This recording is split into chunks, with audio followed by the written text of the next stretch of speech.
Hi పిల్లలు, మనం ఈరోజు 2వ తరగతి తెలుగు సంసిద్ధతా పాఠం సాధన చేద్దాం. అభ్యాసపత్రం 10 అంశం సరళ పదాలు. ఫస్ట్ బిట్ చదవడం. కింది పదాలను సరైన పదాలతో జతపరచండి, రాయండి. ఇక్కడ చూడండి, మనకి పదాలు అనేటి డబ, కల, గల, తల, చక, పక. మళ్ళీ ఇటు సైడ్ కూడా తల, పక, డబ, కల, గల, చెక. సేమ్ పదాలని మనం జతపరిచి ఇక్కడ రాయాలి. డబ, డబ, డబ డబ, ఆ విధంగా. కల, కల, డబ డబ అయిపోయింది.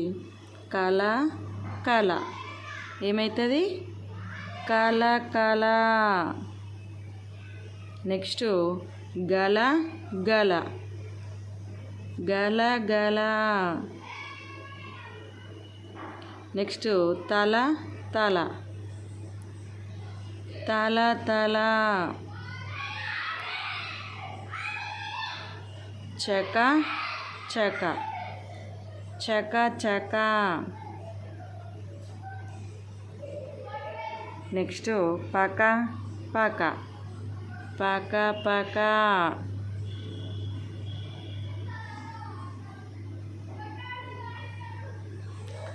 ఏమేమి వచ్చినాయి ఇక్కడ?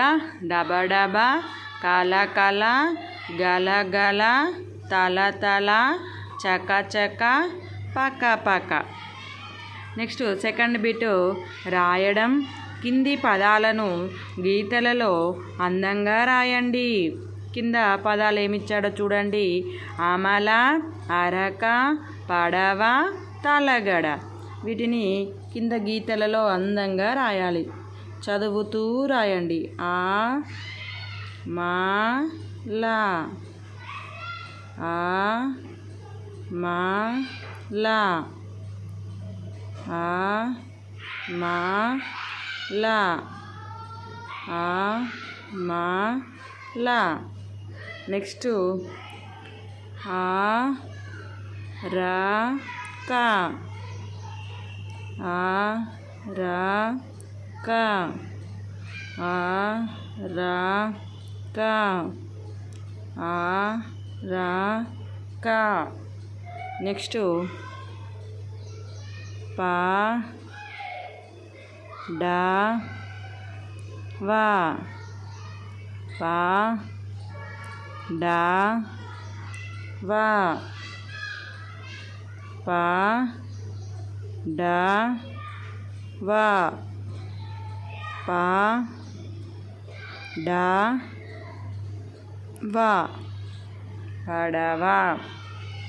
నెక్స్ట్ తా లా గా డా, తల లా గా డా, తా లా గా డా, తా లా గా డా, తలగడ. అమల, అరక, పడవ, తలగడ. ఇవి సరళ పదాలు. Thank you for watching.